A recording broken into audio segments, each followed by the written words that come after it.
Jumpa lagi dengan saya, Sianaria, di channel video YouTube saya mengenai pembelajaran, kehidupan kampus, maupun mengenai manajemen. Saya akan membagikan bagian kedua dari trilogi membuat skripsi yang mudah dan cepat, yaitu memenangkan bimbingan ya dengan jurus jitu. Kalau ada kamu yang belum menonton video sebelumnya mengenai proses pembuatan skripsi secara cepat dan mudah, boleh tonton di video berikut.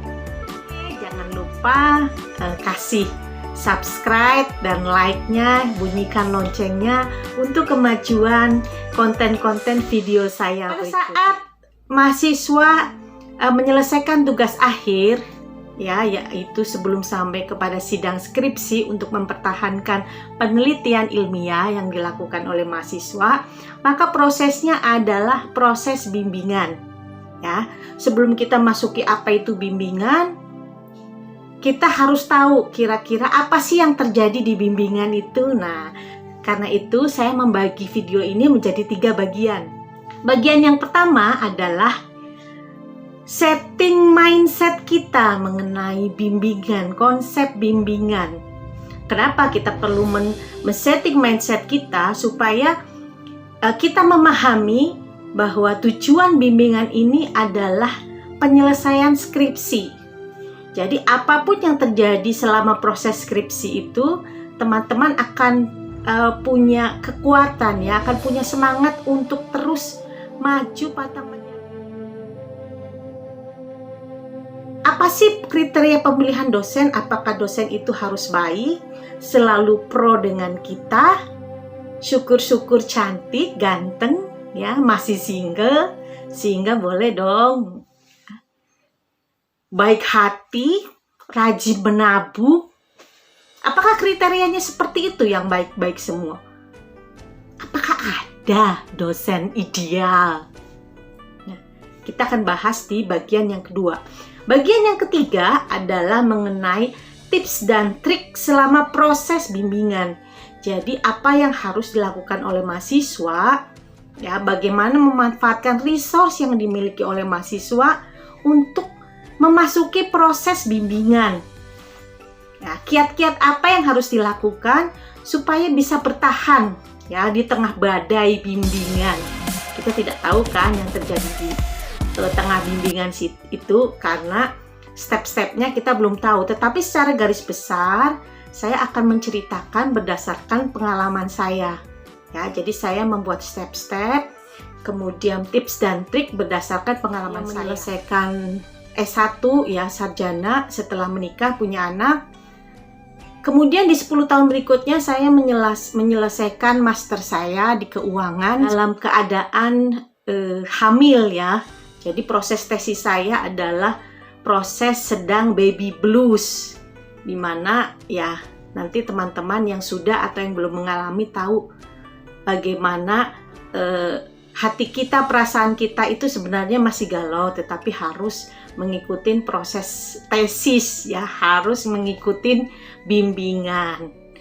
Nah, apalagi seperti saya sesar 4 kali, itu rasanya sedap, ngeri-ngeri sedap lah ya. Tapi karena tujuannya adalah saya harus menyelesaikan master saya tepat waktu, jadi apapun yang terjadi kita harus punya dorongan diri sendiri untuk bisa menyelesaikan tujuan. Jadi selama kita ada keinginan, ada kemauan untuk mencapai tujuan, pasti ada jalan. Oke, kalian percaya itu? Ya.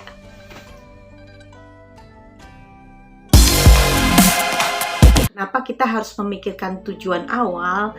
Karena ketika kita memahami dan kita meyakini tujuan yang akan kita capai, maka segala rintangan, hambatan itu pasti bisa kita lakukan selama tujuan itu tetap ada di dalam pikiran kita. Setuju? Nah, skripsi itu bukan sekedar teman-teman membawa materi kemudian menyodorkan kepada dosen ACC selesai, bukan. Tetapi bimbingan skripsi adalah proses komunikasi antara mahasiswa dan dosen yang sebenarnya posisinya itu sejajar. Di dalam komunikasi dua subjek itu antara mahasiswa dan dosen, ya, dibutuhkan keterampilan untuk berkomunikasi sehingga menciptakan win-win solution. Dosen merasa dimenangkan dalam proses bimbingan, mahasiswa juga dimenangkan. Di sini ada dua proses, yaitu sama-sama merasa menang. Oke. Kalau merasa menang, maka yang terjadi adalah dua pihak saling diuntungkan. Ya, itu akan merasa senang pada saat bimbingan dengan kita, dan kita juga merasa senang dengan dosen. Karena ini adalah networking. Kita tidak tahu step berikutnya. Siapa tahu teman-teman ternyata ingin melanjutkan ke pasca sarjana, ya teman-teman. Kalau punya channel dosen pembimbing yang baik, nah ini dia bisa memberikan rekomendasi ya untuk studi selanjutnya. Oke, atau misalnya teman-teman pengen jadi dosen di tempat situ, pasti kalau dosen pembimbingnya baik ya ada rekomendasi. Artinya dalam setiap proses ini, apapun yang terjadi, teman-teman harus melihat tujuan, ya, ciptakan komunikasi, ya, untuk yang bertolak belakang, ya, mahasiswa dan dosen masing-masing kan punya tujuan. Nah, itu hanya dikompromikan. Tapi proses pengompromian ini tidak sederhana, karena yang harus diperdebatkan adalah masalah penelitian ilmiah. Mungkin di situ akan bermain berbagai perasaan, ya, perasaannya macam-macam. Ada perasaan subjektif, kemudian bermain, ada baper, ada galau, ada PHP, ya, merasa dibohongi. Nah, itu yang harus dihindarkan. Berikan energi yang positif, teman-teman, saat bertemu dengan dosen, dan setidaknya kalau kita bisa memberikan energi yang positif, pasti dosen akan mengembalikan energi yang positif. Karena mencapai tujuan dengan menggunakan resource bersama. Resource-nya dosen, yaitu kemampuan dia secara akademik, ya, bisa menggali kemampuan kita juga di dalam penelitian. Nah, kalau bisa, mantan terindah mahasiswa bimbingan Bapak Anu, ya, kalau sudah mantan terindah pasti ada kenangan yang terindah, ya. Bahkan bisa saja dosen itu akhirnya terjebak dengan kita, nostalgia bimbingan. Tapi bukan negatif, ya, dalam pengertian bahwa dosen merasa bekerja sama dengan kita itu sesuatu yang menyenangkan, sesuatu yang menguntungkan. Termasuk kalau sudah jadi mantan yang terindah, itu pasti akan dikenang, ya. Pasti dosen akan membandingkan antara mahasiswa bimbingannya. Itu sesuatu yang manusiawi. Membandingkan kita sebagai anak bimbingannya dengan yang lain. Jadi ciptakanlah kenangan yang indah. Kalau teman-teman punya harapan, impian untuk menciptakan kenangan yang indah, apapun akan bisa teman-teman lakukan. Terima kasih untuk masih terus mengikuti video ini. Bagian yang kedua adalah kriteria dosen pembimbing. Biasanya teman-teman akan disodori form yang berisi pemilihan dosen pembimbing. Ada yang misalnya memilih 3 nama, kemudian akan keluar 2 nama atau keluar 1 nama, tergantung kebijakan masing-masing fakultas, ya, atau program studi. Nah, di sini teman-teman diberikan pilihan bebas. Kenapa teman-teman memilih dosen tersebut? Sebelum teman-teman menuliskan nama dosen pembimbing, biasanya karakternya adalah ya yang paling ideal lah dari yang tidak ideal. Atau bisa aja yang paling bagus di antara yang biasa. Mungkin seperti itu, ya. Pilihannya banyak. Harus diperhatikan pada saat teman-teman memilih dosen pembimbing. Ingat, ya, dosen pembimbing teman-teman jangan memilih secara subjektif, ya. Kalau secara subjektif nanti kecewa. Kenapa? Biasanya pemilihan kita kalau subjektif itu berdasarkan penampilan fisik, ya. Penampilan fisik bisa menipu, raut muka, air muka bisa menipu. Tetapi tujuan yang utama adalah, ya, mau membuat skripsi dengan tema manajemen keuangan, khususnya mengenai pasar modal atau harga saham. Ya, jadi carilah dosen yang memang kompeten biasa membimbing di pasar saham, mengambil dosen yang spesialisnya akuntansi. Nah, ini agak kurang cocok ya.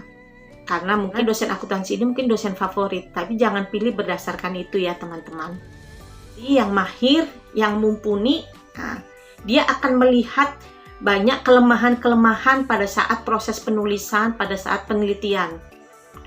Bimbingannya slow, bimbingannya jalan tol, tetapi pada saat proses skripsi, kita dibantai habis-habisan.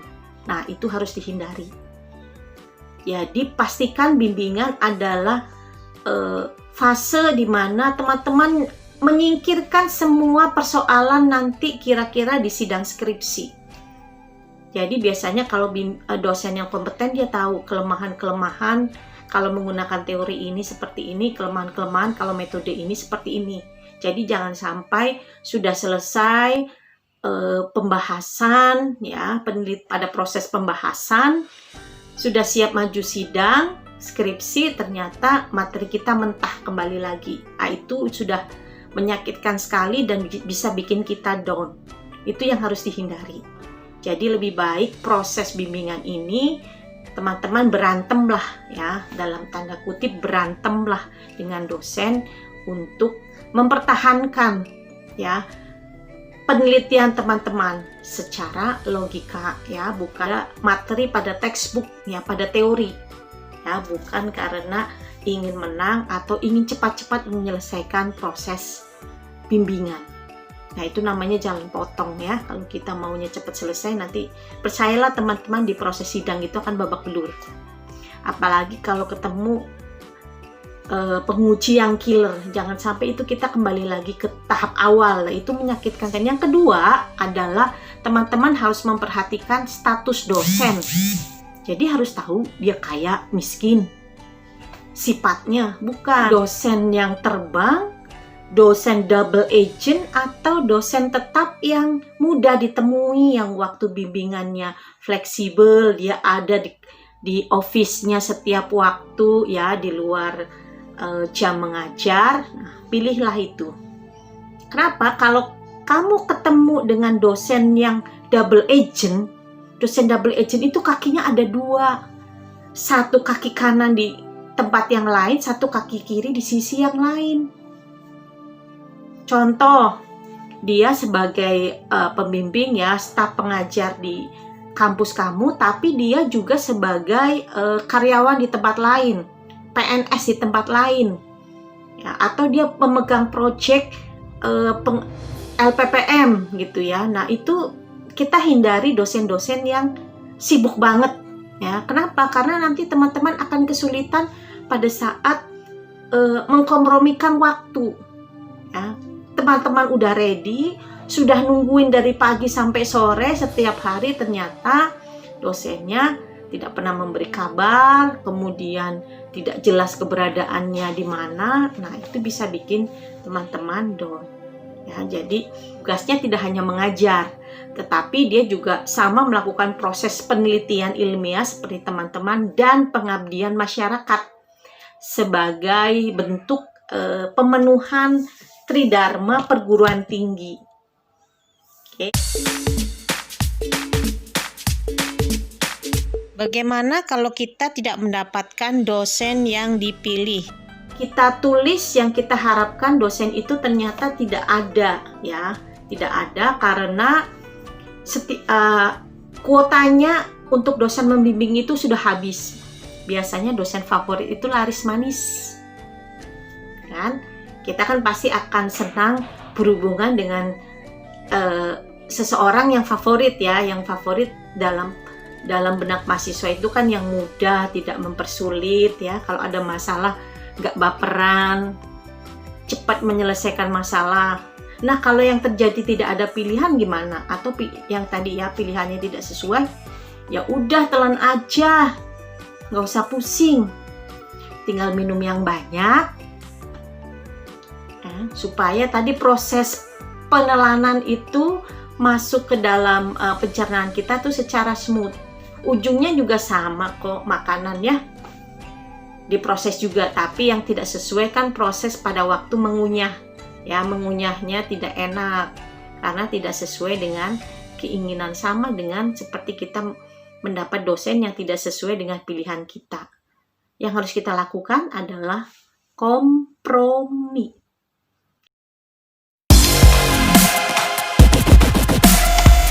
Kita memasuki proses tips dan trik bagaimana berkomunikasi selama bimbingan skripsi.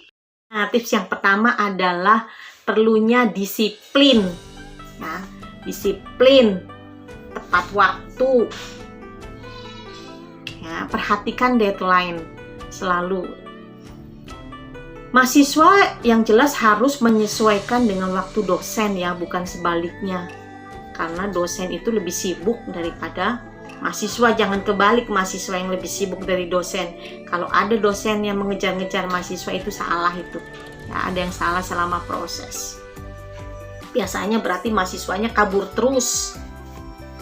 Oke. Kalau tidak memenuhi janji atau melakukan kesalahan, please minta maaf lah. Mengakui kalau kita salah, dan ingat jangan dibikin lagi. Ingat ya, dosen itu yang sudah senior, jam terbangnya tinggi, itu sudah ketemu dengan berbagai jenis mahasiswa. Dari yang kadal, yang buaya, sampai yang naga-naganya cuma mencari alasan dia tahu sudah hafal. Nah, jadi jangan menambah daftar para kadal dan para buaya. Setuju? Usahakan meminimalisasi kesalahan. Nah, karena kalau sekali kita ketahuan bohong, ya bisa saja dia kemudian punya stigma yang negatif tentang kita, bahwa apapun yang kita lakukan pasti salah di matanya. Kita pernah nggak ketemu dosen seperti itu? Nah, kalau memang kita ketemu, ya saya bilang itu apes. Terus gimana dong? Santai aja ya, kita harus menunjukkan dengan perilaku kita bahwa kita adalah mahasiswa yang baik, kita adalah mahasiswa yang mau dan disiplin untuk menyelesaikan proses bimbingan. Tunjukkan saja dengan sikap kita ya, dengan hasil kita, tidak perlu kita merasa marah ya. Tips yang kedua adalah harus rajin, gigih, dan pantang menyerah, bro. Bayangkan ya, di dalam satu semester kalian cuma ketemu dengan 1-2 orang yang materinya itu saja ya, dikublak, apalagi kalau kita ketemu dosen yang sudah kita perbaikin di A, kemudian minta di B, kita benerin ke B, dia minta ke C, begitu kita ke C dia kembali lagi ke A. Oh my god ya. Prosesnya itu pasti akan menemui banyak kendala. Semua tergantung bagaimana teman-teman merespon, berkompromi terhadap masalah. Jadi saran saya adalah punyalah muka yang tebal, ya, pasang aja badan, ya. Pantang menyerah itu, nggak baperan, banyak-banyaklah berkorban, ya kan? Sebagai mahasiswa, karena posisi kita lebih banyak, kita membutuhkan, ya pengorbanan harus lebih banyak dari pihak mahasiswa, sesuatu yang wajar, ya kan? Nah, di tip yang kedua ini saya memberikan tambahan lagi, yaitu kalau bisa teman-teman bikinlah grup WA, ya, grup WA atau grup lain, terserah, bikin grup komunikasi antara mahasiswa yang sebimbingan. Kenapa? Itu sangat membantu sekali. Lebih baik berhubungan dengan satu orang untuk yang bisa menghandle 10 orang daripada dia harus menjawab japri 10 pertanyaan, ya kan? Kalau dia punya 10 bimbingan, dia lupa habis menjawab WA siapa, ya kan? Kalau bisa sih teman-teman jadi ketua geng ya, teman bawa teman, si dosen ini ada di sini loh. Suatu ketika kita akan dibantu oleh grup itu, ya. Jadi buatlah banyak-banyak kebaikan pada saat proses bimbingan. Ingat, kebaikan itu tidak akan kembali dengan sia-sia, dia akan menemukan jalannya. Tips yang ketiga adalah kita bisa mengambil hati ya proses komunikasi tadi. Kita harus bisa bersikap bagaimana sih sebaiknya demi kelancaran proses bimbingan ya. Oke, kita harus tahu minatnya dosen itu apa ya. Kemudian kita harus tahu juga gitu dia tuh sukanya apa gitu ya. Bukan dalam pengertian kita mau menyogok dosen, bukan ya, tetapi supaya kita ketemu nih, klik, namanya kita komunikasi. Alangkah indahnya kalau kita saling tahu sifat dosen. Kalau dosennya disiplin, jangan coba-coba untuk molor. Kalau tidak sanggup, mendingan mundur waktunya ya, prepare lebih lama. Kalau dia perfeksionis banget ya, ikuti. Nah, memang sih butuh big effort semua. Oke, kalau teman-teman bisa itu akan mudah. Nah, ini pasti di sini adalah proses drama Korea. Nah, karena dimana kita perlu komunikasi tadi, bukan sekedar komunikasi, tapi justru negosiasi untuk mencapai tujuan. Ya, jangan menggurui. Sekalipun mungkin teman-teman merasa benar, referensinya banyak, data penelitian sebelumnya sudah terbukti, tapi dosennya tetap ngeyel ya. Sabar ya, bawa aja terus nanti sampai akhirnya. Mungkin dengan bahasa komunikasi yang baik sampai akhirnya dia menerima proses penelitian kita yang memang berdasarkan referensi ilmiah, bukan karena ngotot-ngototan yang sifatnya subjektif.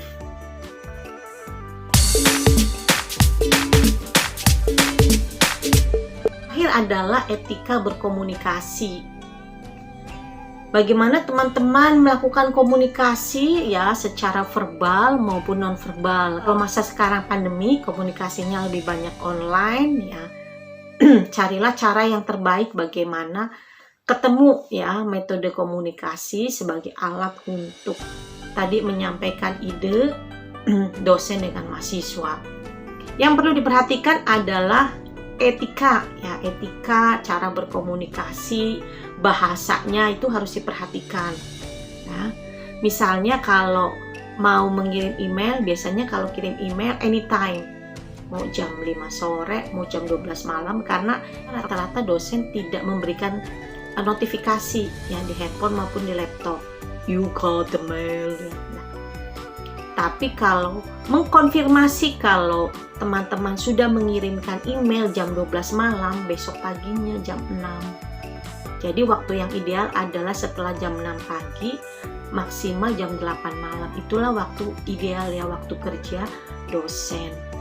Ya, kenapa? Walaupun kita sedang semangat-semangatnya menemukan ya, harta karun dalam proses penelitian, kita tetap harus menahan diri. Ingat, dosen juga punya keluarga, yang harus kita hargai, kita hormati privasinya. Setelah jam 12 kirim email, ya, jam 6 pagi baru menginformasikan, selamat pagi Pak. Ya, saya Sianaria, mahasiswa bimbingan Bapak, mengenai tema ini sudah mengirimkan email tadi malam jam 12. Mohon periksa ya Pak. Terima kasih, saya menunggu konfirmasi dari Bapak atau Ibu. Ya, kalau dikonfirmasi seperti itu, ya rasanya dosen tidak dikejar-kejar gitu ya, dengan bahasa yang sopan. Nggak tahu Bu caranya bahasa yang sopan bagaimana? Googling aja, searching banyak gitu. Oke, jadi saya simpulkan dari video ini, yang terpenting adalah dalam proses bimbingan, teman-teman punya mindset mengenai apa itu bimbingan, kemudian kriteria pemilihan dosen, sama tips dan trik berkomunikasi di dalam proses bimbingan itu sendiri. Mudah kan? Saya harapkan, saya doakan semoga kalau teman-teman mengikuti tips, trik, dan nasihat gitu ya, atau inspirasi dari saya, semoga bisa membantu. Silakan subscribe, like, kasih komen di kolom komentar untuk project video berikutnya supaya saya bisa selalu berbagi untuk kebaikan. Salam ceria dan selalu sukses. Dah.